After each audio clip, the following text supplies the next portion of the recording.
Yan, magandang araw po sa ating lahat. Nakabili ako ng Bosch horn dito sa aking shop, sa aking TikTok account.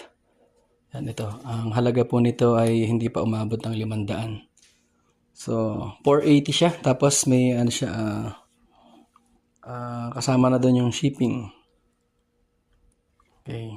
Parang legit naman siya. Tingnan niyo guys. 500 lang siya. Hindi pa umabot. Tapos may mga bali dito natin nabili sa MTR Mototech Racing. So legit, like ko legit talaga to. Tapos may kasama na siyang relay. So ito guys, pagkakabit nito ay napakadali lang kasi itong ano tag dito, parang connector niya, no? Kasi minsan talaga pagka bumili ka nito, yung mga ano ba tawag dito sa may mga nakausli. Yan. Merong mga ano yan, may mga numbers yan. Nakikabit ko na kasi siya.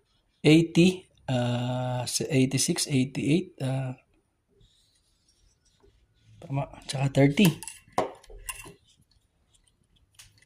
Hindi naman siya papasok pagka hindi tama yung pagkakalagay. So, mabibili nyo talaga siya ng talagang kahit kayo ang magkakabit, kayang-kaya nyo.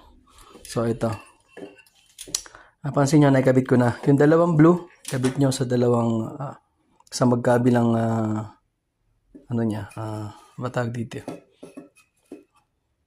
Hindi ka pwede banggitin eh. Ang tawag sa amin sa Tagalog yan, yung pinaka ng lalaki. Then itong bali ang number nito is 87 yata ito. 87 yan. 87 yung blue. Ayan . Tapos itong red naman, ito yung ilalagay nyo sa yung positive ng battery.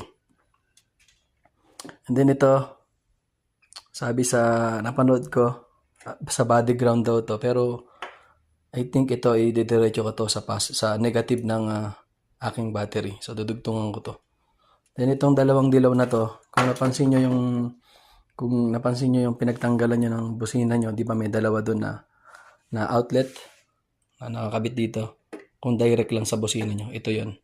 Kabit nyo, isasalpak nyo lang yun doon. Ako kasi kakabit ko to sa aking van eh. So meron doon, may nakita ko talaga ako doon na sasalpak lang to.